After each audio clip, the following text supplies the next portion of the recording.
Olá, mais um Politicast com vocês. Hoje nós vamos analisar o furacão, o tsunami que foi a semana passada com a mega operação das Forças de Segurança Pública do Governo do Estado no Complexo da Penha do Alemão. Produziu efeitos na segurança pública, mas produziu efeitos titânicos, poderia dizer assim, na política não só do Rio de Janeiro, mas do Brasil. Eu chamei aqui hoje para bater esse papo comigo e a gente analisar essas mudanças na velocidade da luz que ocorrem na política, né? A política tem isso de muito interessante. O Jackson Vasconcelos, que é analista político, já foi da política, conhece tudo, está aí há muito tempo vendo muita coisa. Então tenho certeza que o papo vai ser muito bom, Jackson. Obrigado aí pela tua presença. Eu te agradeço muito, cara. É muito bom sempre estar com você.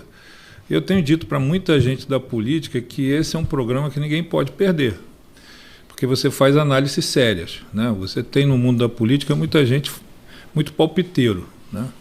O que mais tem. E você não, você consegue manter a linha de analisar as coisas pela estratégia, os movimentos pela estratégia, o análise com ciência política. Isso é muito legal, cara. A política está precisando muito disso. Ô Jackson, veja como a política é interessante. Há uma semana atrás, mais uma semana, né? Estamos falando de 8 dias, o governo do Estado foi fazer uma operação no Complexo Alemão, inicialmente para cumprir uma série de mandatos de prisão, né? Tentar estancar um pouco essa velocidade de crescimento que o Comando Vermelho tem tido aqui no estado do Rio de Janeiro, né? Ocupando várias comunidades. E o efeito colateral disso foi enorme, porque a operação foi um sucesso às vistas da população e do ponto de vista também de segurança pública, né? Foram neutralizados diversos bandidos, presos uma outra centena, muitos armamentos apreendidos. Sem dúvida nenhuma, causou um dano muito violento no Comando Vermelho. Mas o movimento maior foi na política, porque por um efeito colateral causou um efeito em Brasília, aqui no Rio de Janeiro, e mudou completamente o contexto do processo eleitoral, tanto aqui no Estado quanto no Brasil. Como é que você avalia isso? Primeiro a questão vamos pegar pelo Cláudio Castro e depois falar da operação. O governador ele vinha num momento muito morno, com muitas notícias mais negativas do que positivas em torno do governo dele pelos movimentos que foram feitos ali. Movimentos de antecipação do processo sucessório, com a saída do vice, tudo isso vinha dificultando muito a vida do Cláudio. Nesse momento da operação, Cláudio Castro vira a mesa e se torna uma grande liderança nacional, com um tema que é o tema nacional hoje. Todas as pesquisas estão demonstrando isso, que o tema é a segurança pública. Então, Cláudio assume o protagonismo desse tema, que todos os governadores vinham tentando fazer. Ronaldo Caiado tentou fazer, dizendo que ele era o cara que tinha resolvido a segurança em Goiás. O Zema vinha com o Greco tentando também ter o protagonismo. O Cláudio dá uma grande cambalhota e assume o protagonismo da ação. A ação foi inteligente, aí vamos para ela. Ela foi muito inteligente e estratégica. Mostrou que a polícia sabe que não pode subir no Complexo do Alemão, nem da Penha, sem ter alguma tática muito bem definida. Isso me chamou a atenção. Porque o que eles fizeram? Eles sabiam que iam ser recebidos, da forma que foram recebidos, e se prepararam para isso. Primeiro, pressionaram para que os bandidos fossem para a mata, e quando eles chegaram na mata já encontraram o BOPE presente. E foi isso que dificultou toda a ação da bandidagem. E foi isso que deu sucesso à operação. O Cláudio poderia ter faturado mais se tivesse traduzido corretamente para a população e teria calado a esquerda definitivamente. Ou seja, qual era a comunicação ali? Não era contra o governo federal. A comunicação certa ali é o seguinte: os juízes mandaram cumprir uma série de mandatos, a minha polícia subiu e foi cumprir, e foi recebida a bala. E toda vez que for recebida a bala, vai revidar, vai matar e vai prender. E vai fazer isso com consciência. Perdemos 4 homens nesse processo. Isso é que é válido. Mas, no mais, ele faturou. A política dá essas cambalhotas, né? Quando eu vi o crescimento estupendo da imagem do Cláudio, né? A população aplaudindo, na igreja ele entrando e sendo aplaudido. O Cláudio saiu em uma semana de 800, 700 mil seguidores no Instagram para, ontem eu dei uma olhada, para 2 milhões e 100 mil seguidores. Em uma semana ele ganhou aproximadamente 1 milhão e 400 mil seguidores no Instagram. O negócio é assim absurdo.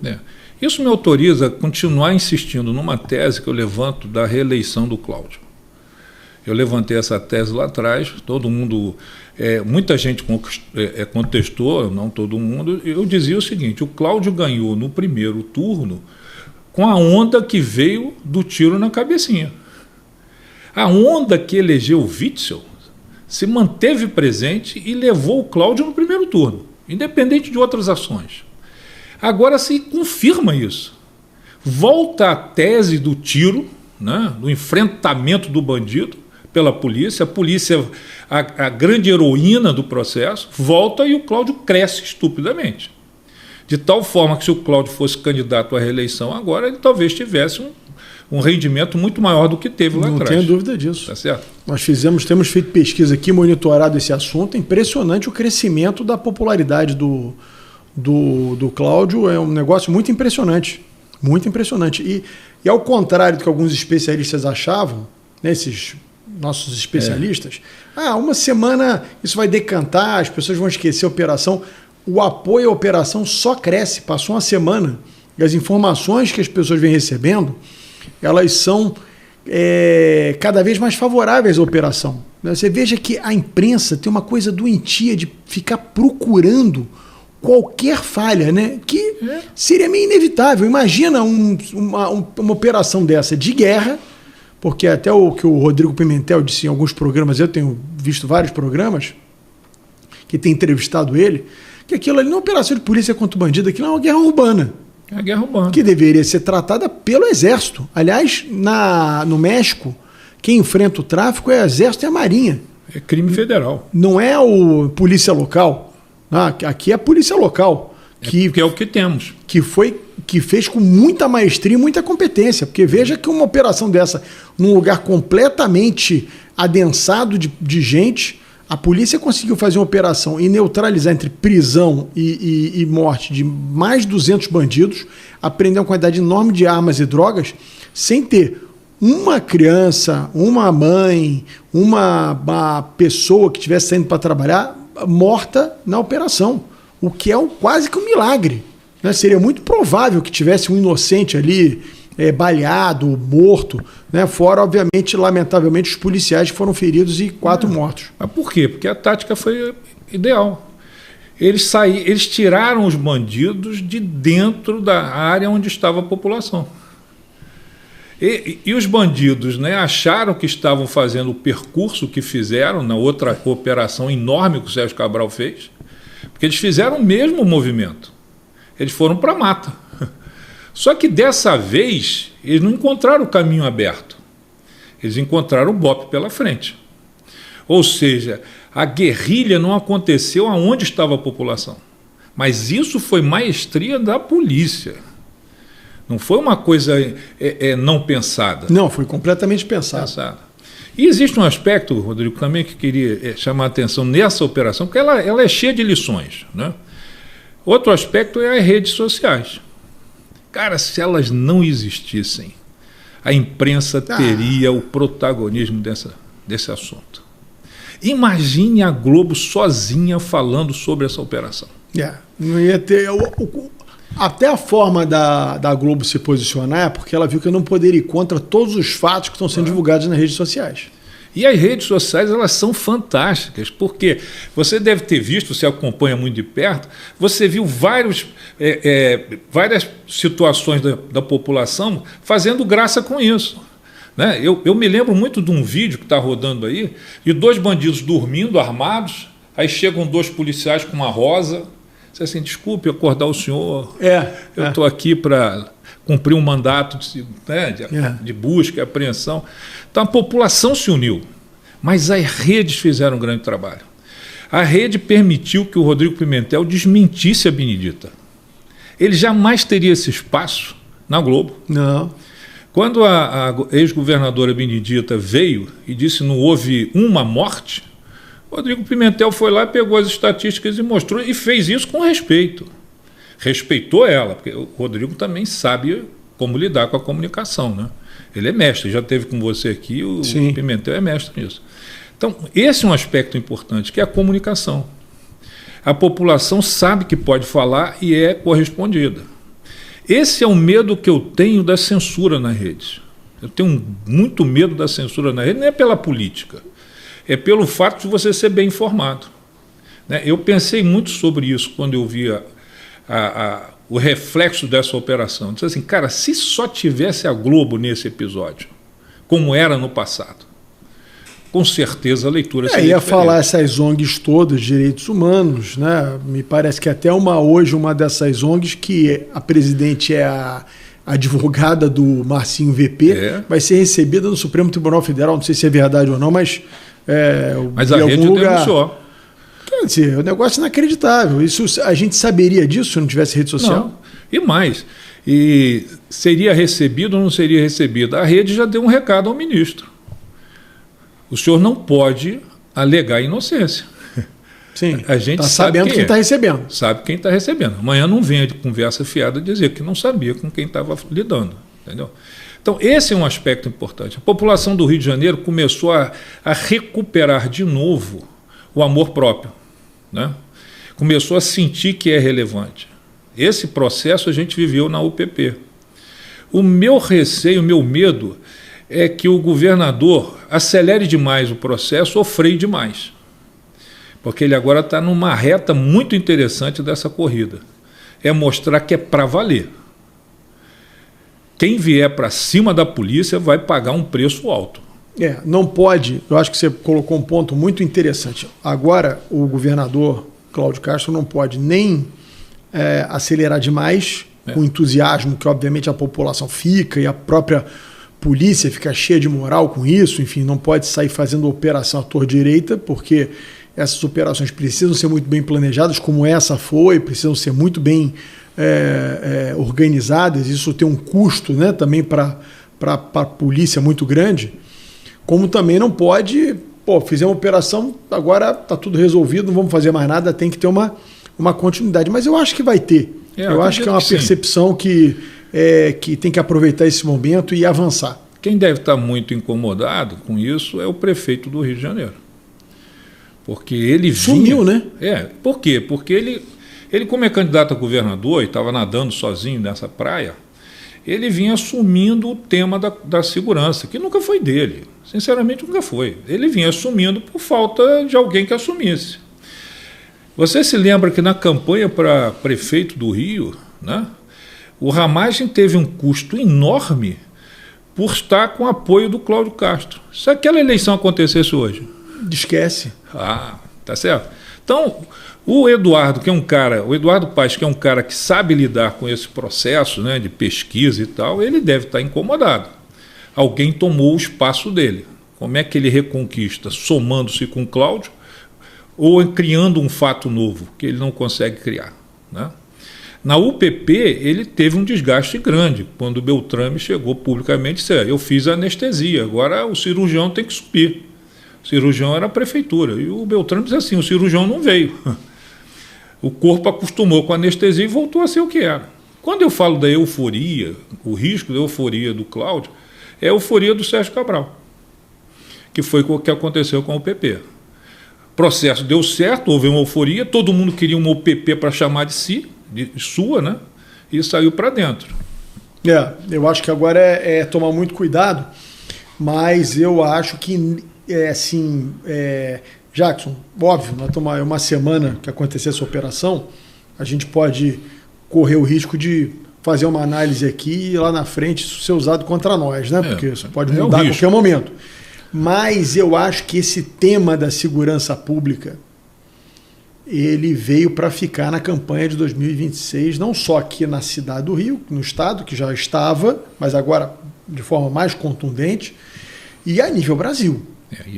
Aí que eu queria entrar com você, a gente falar um pouco sobre nível Brasil, porque o que aconteceu é que o Lula vinha tendo vitórias desde abril, né, com o Trump taxando e ele retomando um pouco o sentimento de pertencimento, tomando a frente, né, dessa questão de defender o país de uma agressão, né, econômica do maior nação do mundo, né, que é os Estados Unidos. Depois veio a questão aí, tinha agora a COP30, enfim, ele estava, mal ou bem, a inflação está se acomodando, então ele vinha aprovou no Congresso o aumento da isenção do imposto de renda até R$5.000, então ele vinha com uma sequência, digamos assim, de ventos a favor muito boa. E agora vem essa história da segurança pública, que o governo inteiro foi pego de surpresa, ficou atordoado 24 horas, ficou mesmo. Não sabia o que dizer, né? Os atores do PT cometeram um erro, mais uma vez, de sair, né, demonstrando que eles estão mais preocupados com as famílias dos bandidos do que dos policiais que foram mortos. Ontem o Lula fez uma declaração completamente infeliz, né, que é de dizer que a operação foi um fiasco, um fracasso, quando todos os especialistas de segurança pública, isso não sou eu que estou dizendo, nem é o governador, são os especialistas todos de segurança pública, que a operação, tirando o fato de terem morrido 4 policiais, que a operação foi um sucesso, não foi nenhum inocente foi morto, você teve uma centena de prisões efetuadas, várias pessoas da cadeia de comando foram neutralizadas, fuzis, né, uma centena de fuzis apreendidos, drogas apreendidas, ou seja, houve um sucesso muito grande da operação. E aí ele vem dizer que a operação é um fracasso, né, o que está ecoando isso hoje, está reverberando demais na velha imprensa e nas redes sociais. Então, assim, o que vai ser daqui para frente, Jackson? Porque eu acho que esse tema veio para ficar e o Lula vai ter que rebolar para se reposicionar, né? Ele está remando contra a maré. Eu entendo o seguinte, de fato esse é o tema que veio para ficar no Brasil inteiro. Tanto é que eu me lembro da reunião do Lula com os governadores. A pauta, muito embora o Lula quisesse a pauta ficou na mão do Ronaldo Caiado. Ele perdeu ali a pauta. Você via nitidamente, quem quiser recuperar na rede aquela reunião, vai ver o Lula mexendo no bigode, completamente de saco cheio, porque ele estava vendo o mesmo filme que ele viu sempre. O Lewandowski fazendo uma proposta completamente esquisita contra os governadores, chama os governadores para dizer que eles vão perder o poder. Mas agora, e o tema é nacional, só que o Lula está remando contra a população. E não remou só agora, não. Ele remou quando ele fala que os traficantes são vítimas dos viciados. Ele rema contra a população quando ele defende o crime, com a história da cervejinha, é possível roubar um celular. Ele vem assumindo esse papel a favor da bandidagem desde o início do terceiro governo. Então, como é que ele agora consegue reverter isso? Ele não vai ter a chance da cambalhota do Cláudio Castro. Eu não vejo isso no horizonte até o final da eleição. Então, ele vai ter que responder nas urnas de que lado ele está. Ele já disse que está do lado da bandidagem. Ele já disse isso claramente. Então isso vai respingar nele no Brasil inteiro.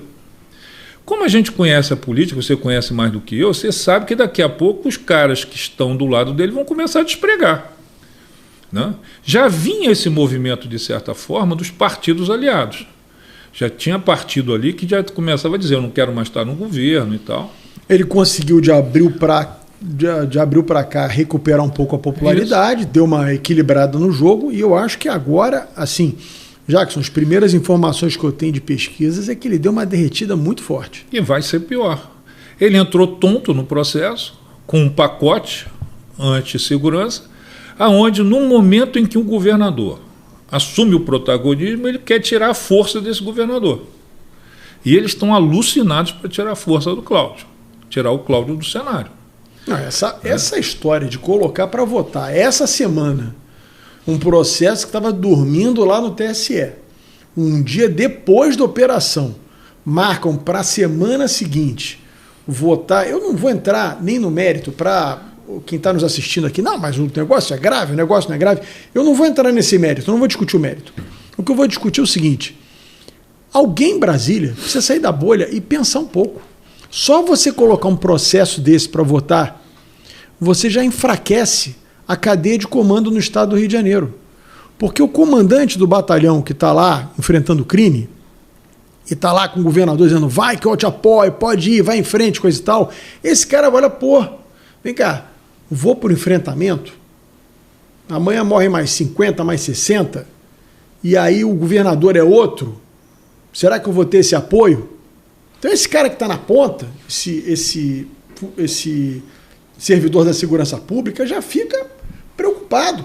Só com o fato de você botar um processo desse para votar que cogita a possibilidade da cassação do governador e do vice em exercício. Ou seja, você acaba com a cadeia de comando no estado do Rio de Janeiro no momento que o estado está vencendo o crime.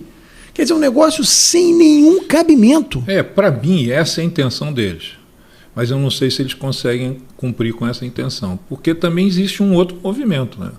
Seguinte, cara, o meu comandante está ferido. Eu vou agarrar nele. Eu vou fortalecer a posição do meu comandante. Que o comandante é o governador. Esse processo é possível que ocorra. Então, esse movimento pode também ser um tiro pela culatra para a esquerda que está tentando caçar o governador. Mas tem outra questão que vai no subconsciente da população brasileira. A gente não pode esquecer a força que tem o bolsonarismo ainda. Ela é muito presente. O grande líder do bolsonarismo está ferido de morte, exatamente por um movimento muito igual que querem fazer com o Cláudio. Isso tudo vai juntando na cabeça, Pode chegar em 26 que a população resolva o seguinte, chega,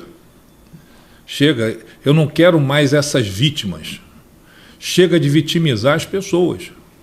Ou seja, Jair Bolsonaro é vítima de um processo, todo o pessoal que estava com ele é vítima. Isso tudo vai aparecendo de novo. E o Cláudio reacende isso na cabeça da população quando eles julgam esse processo. Eu acredito que se tiver juízo tem que absolver. Tem que absolver e somar com a população.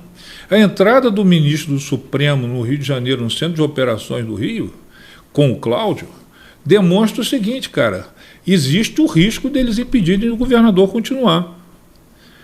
Será que eles vão assumir esse papel? Agora, eu fico muito impressionado como a imprensa no Brasil acabou. Ela acabou mesmo. Não Porque existe mais. Não é possível que você não veja as grandes redes, os comentaristas que estão aí há nos séculos, não acharem estranho um ministro do Supremo, por mais bem intencionado, eu não vou julgar a intenção, mais bem intencionado que seja, um ministro Supremo pegar um avião, vir ao Rio de Janeiro para tomar satisfação do que a polícia está fazendo. Meu Deus do céu, onde é que a gente vai parar com isso? Será porque isso é função do ministro Supremo? Não é. Os órgãos de controle da polícia são o Ministério Público. Quem deveria estar fazendo isso e fez é o Procurador-Geral de Justiça do Rio, né? É o chefe do Ministério Público Federal. Quer dizer, esses caras têm que terem autoridade para vir aqui. Olha, vem cá, eu quero que vocês me mostrem aqui o que está acontecendo, está deixando de acontecer. Gente... E é um risco para a imagem do próprio Supremo, porque a cabeça da população ela é dual. Só existem dois lados ali. No momento em que o governador assume o papel de defesa da população contra a bandidagem, qualquer um que questione isso é a favor da bandidagem, mesmo que não seja. Né? E eu estava ouvindo muito comentário ontem, né? E a população ela é muito engraçada, né? O carioca, principalmente. Não, eu já vi cada coisa, já passei mal de rir. Outro dia eu estava zapeando, eu fico ali no YouTube vendo as notícias todas, que está saindo, que não está saindo. Aí boto o nome do Cláudio, aparece tudo que é notícia. E estava passando o programa Pânico na Jovem Pan, que inclusive lidera, né? No horário deles, eles batem a Globo News, né? Incrível. Direto. E eles estavam falando estavam botando o negócio da operação e botando o Cláudio cantando numa missa. Aí o cara do Pânico, o Zurita, falando assim, pô, mas esse governador, além de tudo, é cantor, ele canta. E canta melhor do que o Pablo Vittar, pô. E já tem cantores pedindo para ele continuar governador, né? A rede também disse isso. Assim, cara, o pessoal que está vivendo de cantar está pedindo que ele continue governador, porque senão ele desbanca os caras. Ele está com uma estrutura muito bem feita de exposição de imagem, cara. Não sei quem opera isso, não tenho ideia de...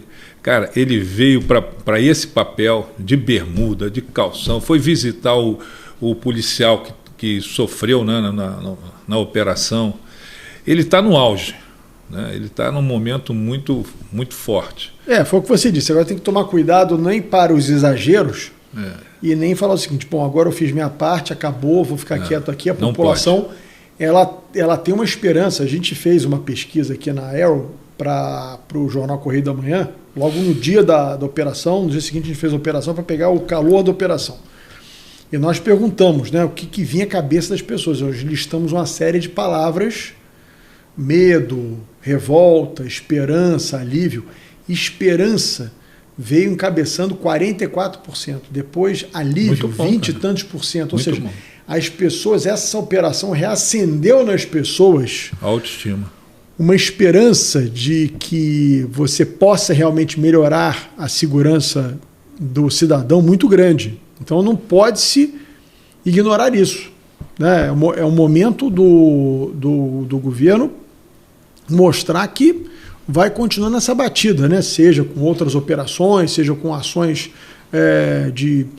mais estratégicas, mas, ou seja, algo tem que ser feito para que isso não caia no esquecimento, né? A população realmente acendeu uma luz de esperança muito grande. Agora é muito trabalhar essa imagem e mostrar que a operação continua.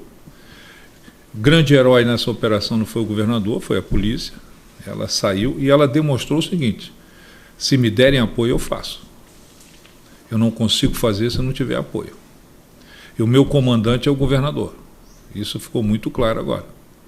Seja quem for o governador, eu respeito se ele também me respeitar. Não, e sem dúvida, a Polícia do Rio, com todos os problemas que eventualmente uma polícia pode ter, que não é só do Rio, é do Brasil inteiro e do mundo inteiro, mas a Polícia do Rio se mostrou uma polícia extremamente preparada. Fez o que muitos grupos especiais de Forças Armadas aí mundo afora não conseguiriam fazer, tá? É verdade, é verdade. Então, você pegar talvez um SEAL, que é o Força de Elite da Marinha Americana, enfim, uma força de elite do governo israelense, talvez conseguisse fazer uma operação similar ao que a Polícia do Rio fez, porque nenhuma outra polícia faria isso. O momento é muito precioso, né, Rodrigo? Quer dizer, para a gente que vive da política, o momento é muito precioso. Eu mesmo voltei a respirar melhor com esse processo, porque a política tem apanhado muito, né? A política passou a ser um ambiente de maluco, né? Um bando de doido batendo cabeça. O Cláudio retoma esse protagonismo da política, né? Da mesma forma acontece esse movimento a nível nacional. Mostrou que o Lula completamente senil, ele não está mais tendo o comando da própria cabeça dele. Não, o Lula, ele está conseguindo, e ninguém está fazendo isso por ele está fazendo isso sozinho, se colocar como Biden brasileiro. Ele vai entrar na eleição como Biden brasileiro. Ele está conseguindo se colocar nesse papel. E não adianta subir a rampa do Planalto correndo para mostrar que tem saúde. Porque a população está compreendendo que a saúde dele não é física, é mental. Ele está tendo problemas muito claros para entender o movimento político, coisa que o Lula era mestre, né? O Lula do primeiro governo, depois do segundo governo, com todo o desgaste, mostrava que ele sabia ler os movimentos da população. Ele se perdeu na polarização. Ele perdeu completamente a capacidade de leitura. Ele não consegue mais ler a população. Ele lê as pessoas que estão em volta dele, né? Quando você olha o ministro da Justiça, você vê que é um ministro da Justiça de um governo decrépito, completamente despreparado. Não é um ministro da Justiça que você chega e diz assim, tem autoridade. Tem vigor. Tem vigor, tem coragem, vai para dentro, né? Quem está com esse vigor todo está em São Paulo, né? Então, isso tudo está acontecendo num movimento político muito grande, né? E o Cláudio conseguiu, com essa operação, ter a capacidade, porque de abril para cá, eu refruto primeiro com a atrapalhada do Eduardo Bolsonaro de chamar para si uma maxi taxação de produtos brasileiros nos Estados Unidos, como se isso fosse algum mérito de alguma coisa, que deu uma sobrevida ao Lula ali, que estava muito mal. Em abril o Lula estava com a popularidade no chão, ali ele conseguiu começar a ganhar de novo tração, e de lá para cá a direita estava completamente atordoada, né? O Lula estava conseguindo realmente retomar um caminho da popularidade e o protagonismo. Se a gente tivesse eleito o Jair Bolsonaro sem os filhos, talvez tivesse dado certo. Provável. Porque o desastre do Bolsonaro são os filhos. São desastrosos. Você salva um pouco o Flávio me parece o cara mais equilibrado. Mas Eduardo e Carlos, e agora esse Renan, esses caras são completamente malucos, cara. Eles não têm ideia nenhuma do que está acontecendo, né? O movimento do Eduardo de correr para o Trump, naquele momento, fugir para os Estados Unidos, porque foi essa a visão que ele deu, né? Isso é muito ruim, muito ruim. Quando todo mundo já sabia de sobra, e não exploraram isso ainda, mas vão explorar, que o sonho dele era morar nos Estados Unidos. Tanto é que quando o pai foi presidente, a primeira atitude ruim do pai foi querer mandá-lo para Washington.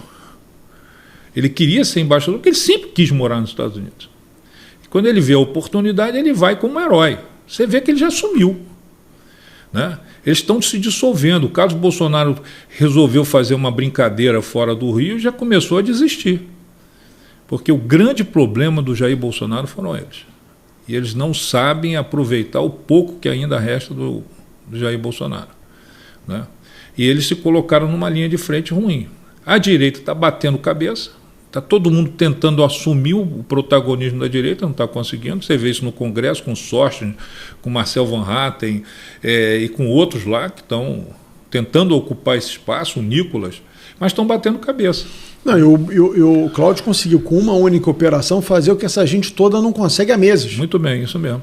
Muito bem. Que foi colocar o Lula no lugar acuado, dele, né? E de forma completamente transversal num tema que vai ser o tema da eleição, junto com a economia, óbvio que é sempre um tema, mas esse tema da segurança pública é um problema que é pertinente a todos os lugares do Brasil, inclusive o Nordeste, que é a base eleitoral mais forte do Lula. Pode ser que o dano ao Lula no Nordeste seja muito grande por conta dessa comunicação completamente atabalhoada que ele fez agora nos últimos dias, recriminando uma operação que foi tida como um sucesso por todos os especialistas de segurança pública.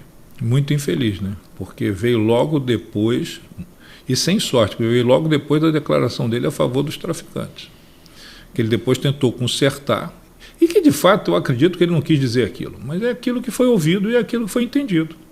Ele disse claramente, os traficantes são vítimas, isso é muito forte. E vítimas de quem? Dos viciados. E aí você olha mãe de viciados, pais de viciados, pessoas que lutam contra o vício o tempo todo, houve um negócio desse, entendeu? E aí em seguida vem a Operação do Rio, né? E ele começa a se bater contra tudo isso e toma uma atitude legislativa ruim também, que é de tirar a força do governador. Na outra ponta, o tribunal entra para caçar o governador. Isso tudo vai somando, né? Você vai mostrando que há um quadro vazio aí e eles não estão sabendo preencher. E, lamentavelmente, a direita não se ajeita, né?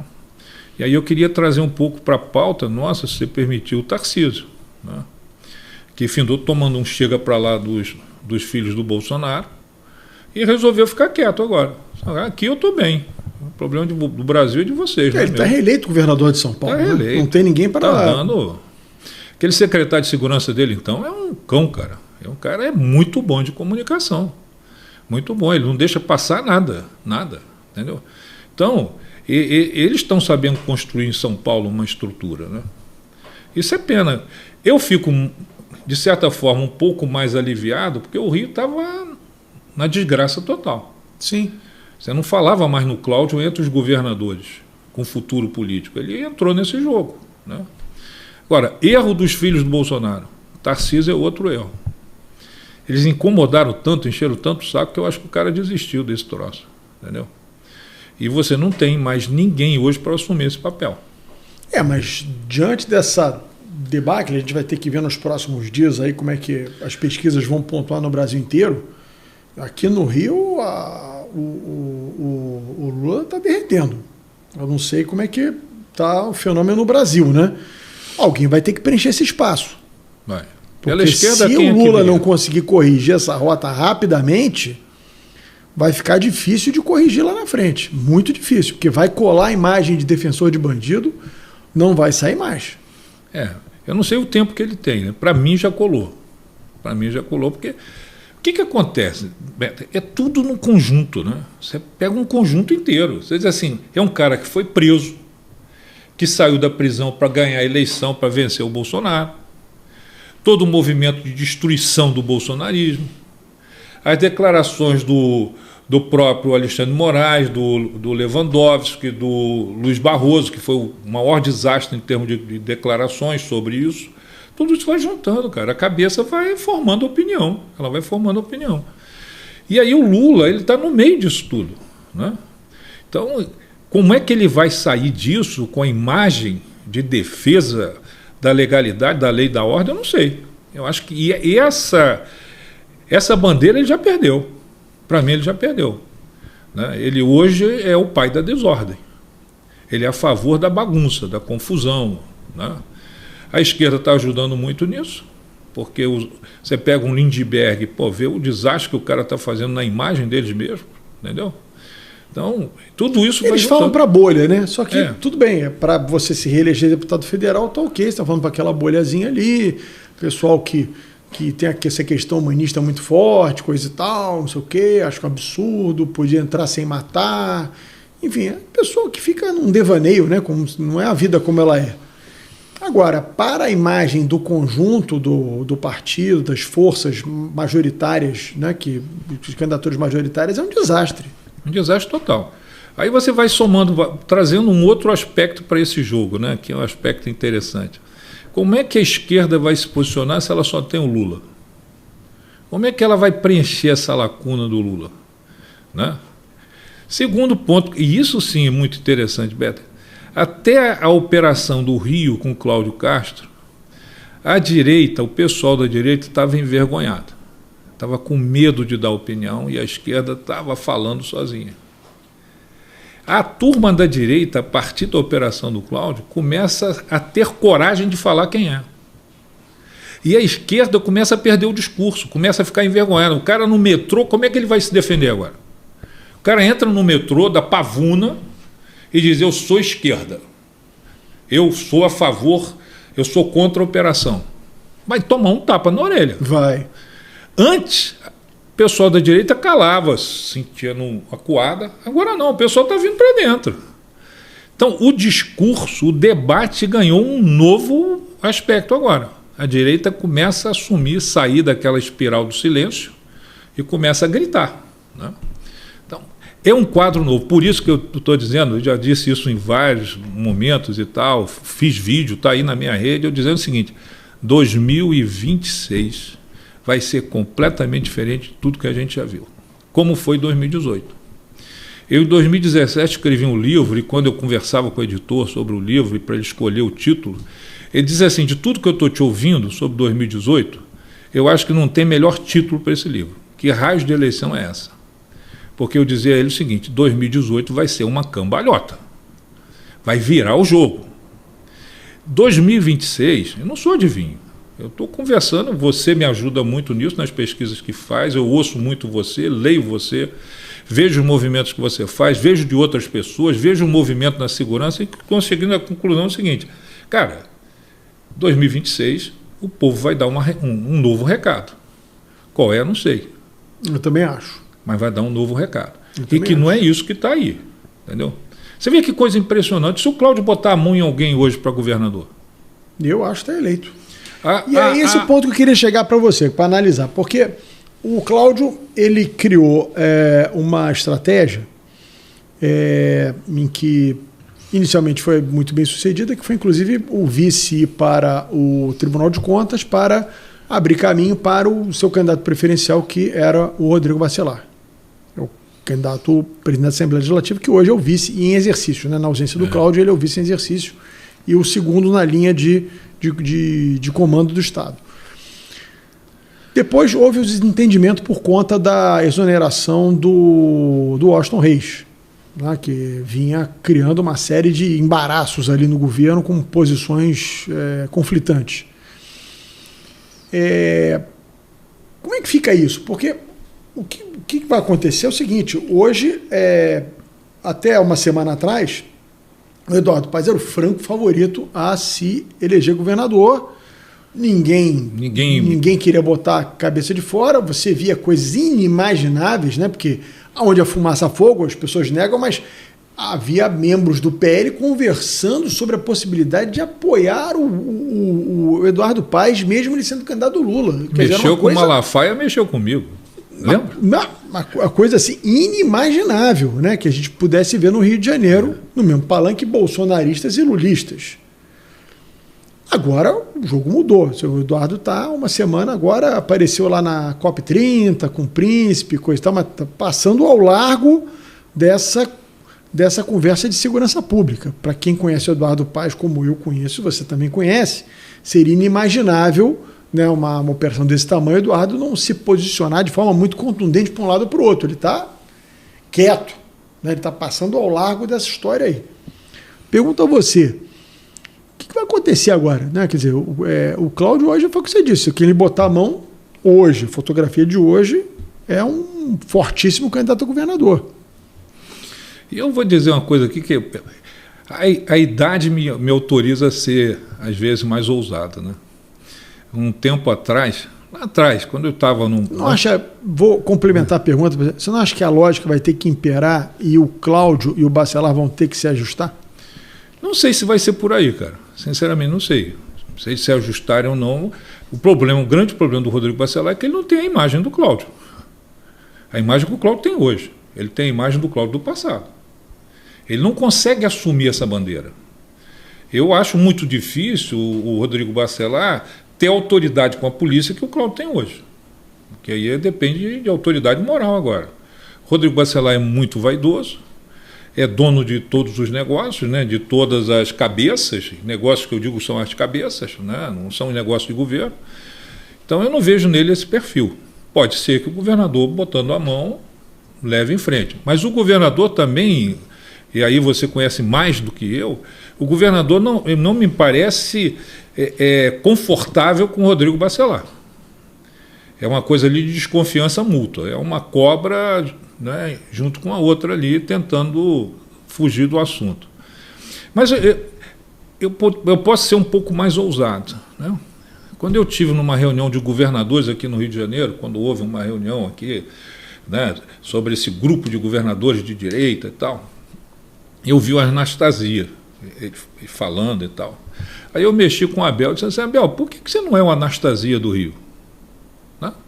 Por que você não é? Você é essa coisa, né, de bastidores, não vem para a linha de frente. Né? Ele disse: não, de jeito nenhum, não quero me meter nisso e tal.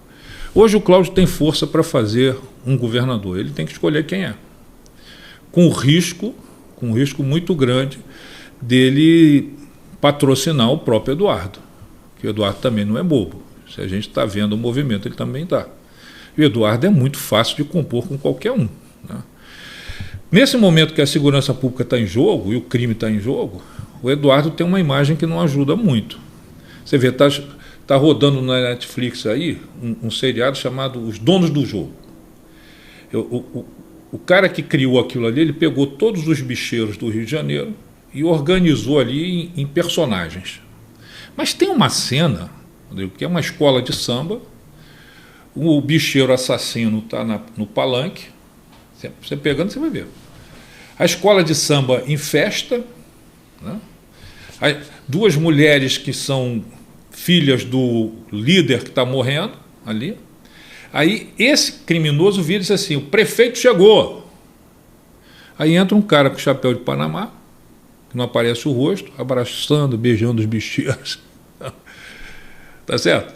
O recado está dado. O recado está dado. Quem for fazer campanha contra o Eduardo, o recado está dado. Essa é a imagem que ele tem. Ele vai ter que desmontar essa imagem né, que ele já vinha conseguindo andar muito bem nisso, né, ele vai ter que desmontar nisso. Ele é brilhante, né? Eu não critico a comunicação do Eduardo nunca, porque ele é brilhante, ele sabe mexer com as peças. O Eduardo é o único cara que o sujeito se aproxima dele sabendo que vai ser traído e se aproxima. Isso não tem dúvida. O famoso a gente chama de encantador de serpente. Ele é, cara. Muita gente que passa pelo meu escritório, o cara diz assim, cara, eu estive lá com o Eduardo, conversei e tal. Cara, mas você sempre me disse que o Eduardo não cumpre. Não, ele não cumpre, mas eu estou com ele. Eu finjo que acredito e ele finge que me comprou. É isso, né? Então, o jogo está sendo jogado. Eduardo tem uma capacidade enorme de recuperação. Eu acredito que ele vai buscar o apoio do Cláudio. Eu acredito nisso. E aí sim, o Rodrigo Bacelar está fora do jogo. Né? Não, se isso acontecer, acabou a eleição. Acabou a eleição.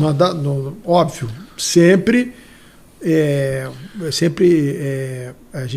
bom a gente referendar o que nós estamos falando aqui. É uma fotografia de hoje, né? De hoje. Que vamos pegar, você disse que estava acabado. Não, se isso acontecer, realmente a eleição acabou. Agora, eu acho que o jogo local vai muito em função do jogo nacional. Digamos assim, essa derrapada enorme que o Lula deu agora vai reanimar a direita e acho que a nível local vai reanimar também para ter um candidato competitivo. Né? Hoje, o Cláudio tem capacidade, foi o que você diz, de liderar o processo e eleger um governador. Se o Eduardo fizer essa leitura e tiver humildade, né? O Eduardo é um cara que sabe viver da política, ele é o político nato, ele pode trazer esse apoio. Se o Cláudio puser a mão em cima do Eduardo, essa fatura está resolvida. Né? Apesar dos radicais do PL estarem se remoendo. Né? Já começaram a dizer, não aceito, saio fora, vou embora do partido, eu me mato, eu me jogo de cima da ponte. Mas eu acredito que a forma mais fácil do Eduardo ganhar a eleição e do Cláudio se manter no poder, na liderança e ser senador, será os dois se unirem. Eu, se estivesse ali, eu diria, cara, senta os dois, conversa, porque agora ficou bem mais fácil levar esse processo avante. Né? Aí a eleição é decidida. Aí eu não tenho mais dúvida nenhuma. É o que você diz, né? É retrato de hoje e tal.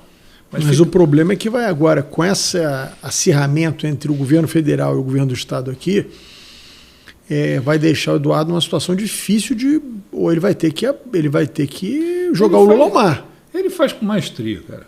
Ele faz com maestria. Você imaginou em algum momento que Eduardo Paes chamasse César Maia do que chamou? Nenhum momento. Não. Nós dois convivemos ali, vivemos por perto. Jamais. Ele poderia fazer oposição ao César. Ele chegou absurdo na questão da Cidade da Música. Você imaginaria, em algum momento, o Eduardo fazendo o que fez com o Sérgio Cabral? Ou Eduardo beijando a mão da dona Marisa, se recompondo com Lula, depois que na CPMI dos Correios chamou Lulinha de ladrão várias vezes? Esse é o Eduardo. Ele é o político. Mas isso é uma excrescência. Tancredo era assim, irmão. Tá certo? Então, o Eduardo, ele cresceu, ele amadureceu muito nesse processo. Né? E como todo mundo já sabe, quem fizer acordo ali pode não ser atendido. A grande questão para o Rio de Janeiro nessa eleição é o futuro político dos novos líderes. Porque se Eduardo ganha a eleição para o governo do Estado, tendo a prefeitura na mão, e tendo uma capacidade enorme de sobrevivência com qualquer presidente, não precisa dizer qual é o caminho dele. Sim. As demais lideranças que não tiverem com ele, e ele é vingativo em alguns momentos, ele vai destruir essas lideranças. Né? Pode ser que até destrua o próprio Cláudio, se o Cláudio não tiver um mandato. Né? Isso é a história do escorpião. Né? Sim. É da índole, da minha natureza. Né? A história do escorpião diz muito isso. Né? É da minha natureza. A natureza do Eduardo é essa. Então eu diria, de novo, é muito fácil uma composição entre Cláudio e Eduardo, o Rodrigo Bacelar ficar falando sozinho, o Washington Reis desaparecer do cenário.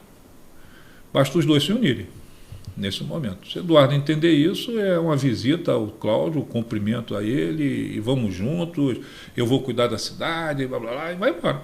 Né? Mas, enfim, eu ainda insisto que eu acho que a história, quer dizer, o passado, e como foi conduzido o processo até aqui, criou quase que uma uma situação, assim, fazer uma analogia de irmãos siameses, né, entre o Cláudio e o Bacelar. Tanto é que foram julgados num processo juntos lá no TSE. Né? Então, assim, é muito necessário, quer dizer, que haja, eu acho, né, que é necessário que tenha alguma composição ali, né, para que a política possa resolver essas questões. Né?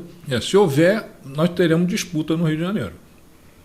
No meu entendimento é isso. Se ele compõe com o Rodrigo Bacelar e o Rodrigo Bacelar é candidato, temos disputa.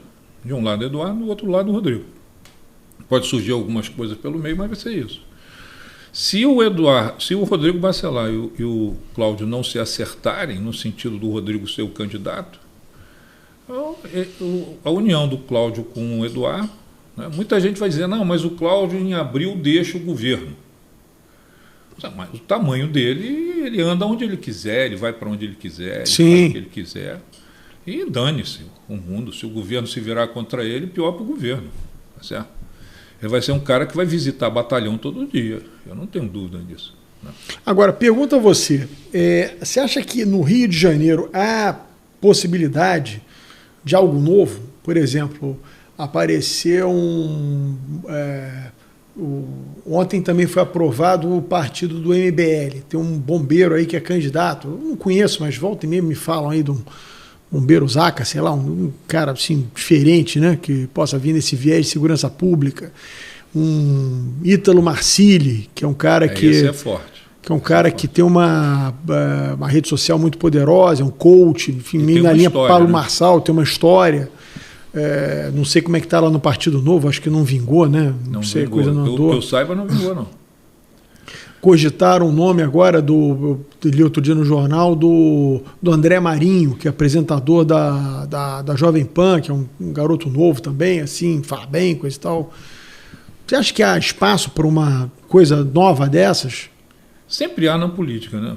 A política é sempre surpreendente, no Rio de Janeiro principalmente. Quando o Brizola foi eleito, ninguém esperava. Sim. Foi uma explosão. Né? O negócio aconteceu do nada, ninguém esperava. O Witzel aconteceu do nada. O cara, o povo estava de saco cheio, foi lá e pum, enfiou. No caso do Witzel, quando a gente fez a qualitativa ali no final, ficou muito claro. Né? O povo queria uma alternativa, não sabia quem era. E o Witzel surgiu com o apoio do Flávio. O Flávio botou a mão em cima e empurrou e levou. Né? Porque também o Witzel não chegou sozinho. Sim. Outro dia eu disse isso num programa lá em Barra do Piraí, né, onde estava o Mário Esteves. Ele até me perguntou sobre o Witzel, que o Witzel estaria lá 2 dias depois. Aí eu disse a ele, cara, o Witzel continua com o mesmo nível de vaidade achando que ganhou a eleição. Ele não ganhou a eleição. Não. Mas, enfim, tudo isso vai convergindo. Você falou do Ítalo aí, que é alguma coisa que alguém devia se prestar atenção e se preocupar um pouco. Esse sim eu vejo com muita força, né? Porque ele tem história para contar. E ele é vítima da violência. Né? A vida dele é isso. E ele está presente nas redes aí, com curso, com tudo, falando e tal. Me parece que o Novo não conseguiu se acertar com ele ali. Né? Não sei porquê, qual é a razão do Novo ter se distanciado, porque o Novo também no Rio de Janeiro é uma loucura, né, Rodrigo? Vou falar do Novo, eu fico com muita vontade, porque eu sou filiado e crio caso todo dia lá dentro. Porque o Novo no Rio de Janeiro não tem nenhuma liderança expressiva. O Luiz Lima está batendo cabeça sozinho lá, fazendo as confusões dele. Mas aqui ninguém governa. Né? E o Novo tem isso. Você vê, quando o Zema lançou a candidatura dele a presidente da República, ele lançou em São Paulo. Coisa inédita para um mineiro. Né? E o partido foi fundado aqui no Rio, né? E o partido foi fundado no Rio. Eu não sei como é que você entende. Eu até ia lá ao lançamento. Quando eu vi o quadro, eu disse, cara, eu mandei pro tal do Rodrigo Rezende, que é o presidente estadual aqui, mandei pro Luiz Lima. Disse, cara, que coisa maluca vocês fazerem o lançamento do Zema em São Paulo? A ideia é ele ser vice do governador de São Paulo? Não. O Novo no Rio de Janeiro, esse vai morrer sempre. Não sei a nível nacional. Né? Outro dia eu fiz até um vídeo dizendo quem matou o Novo. Não? Porque você vê em Minas, eles têm um governador, o Zema. Aí eles filiaram um vice que vai ser governador no PSD. Isso é de uma estupidez. Total. Os caras são loucos, eles estão, né? Então acho que o Novo morre nessa eleição. Ele morre nessa eleição. A chance de ter um Ítalo seria grande, mas eles não têm maestria para trazer um cara como esse. Não tem, eles não têm capacidade de organizar. Tentaram trazer o Greco lá de Minas, que é carioca, foi do BOPE aqui, policial. Gostei do cara muito, fiz um podcast com ele outro dia, Pelo Amor pelo Rio. Achei um cara sensacional, mas ele não quer nem pensar nessa possibilidade. Eu vou ficar aqui segurando o Zema até o final, não sei o que e tal. Conversei com ele isso. Ele disse assim, aqui em Minas, qualquer lugar que o policial chegar fardado, ele entra e não tem problema. Aí no Rio eu vou ter trabalho. Né? Sim. O Novo é uma coisa para se estudar, cara, porque esse partido vai desaparecer. Lamentavelmente vai Sofre de autofagia, né? Autofagia. Eles são... Me desculpe o termo, cara, eu não consigo achar outro. Eles são os idiotas em política. Né? Isso vem desde o Amoedo. Você pega um monte de pessoas que vivem fora da política, criticam a política e entram na política para destruir a política. A política engole. Sim, claro. Né? Engoliu o Amoedo, está engolindo o Eduardo Ribeiro, que é o presidente nacional. E no Rio, então, cara, esquece. Eu não vejo chance nenhuma. Né? Achei que tinha algum respiro com o Ítalo Marcílio. E aí, se você me permitir, ainda avanço mais. Olha o erro que cometeram com o Pedro Duarte. Lançaram a candidatura do garoto para prefeito do Rio de Janeiro. Eu, na época, tive com o Pedro, disse assim, Pedro... Ele esteve aqui no meu podcast. Ele é um bom garoto, cara, eu adoro ele. Muito preparado. Falei eu ainda falei para ele, cara, eu lamento que vamos perder um bom vereador na Câmara. Falei para ele até, depois ele puxou o freio de mão e deu uma cambalhota. Porque... Mas eu falei com ele na época, cara, não entra nessa. Se você não vai entrar para ficar, não entra, toca a tua vida. Não, mas o Novo achou, nós, tipo, estrategista, vamos lançar a candidatura do Pedro, o Pedro vai ficar na janela, aí volta para ser vereador, e vereador vai fazer 30 mil votos, nós vamos fazer 2, vamos fazer 3. Cara, o cara fez 15 mil votos, com o mandato na mão, com toda a estrutura, com campanha para prefeito, fez 15 mil votos, na outra fez 10 sem nada disso. A eleição de vereador é aquela coisa aguerrida. Aí lançaram uma menina chamada Carol Esponza, uma boa moça, fala bem, mas não tem nada ali que... Você é prefeito do Rio. É. Entendeu? Foi um desastre. O Pedro Duarte, não sei nem se vai ficar no Novo. Né? Com o ressurgimento do PSDB, que é assunto para outra hora, ele pode ser que ele volte para casa. Né?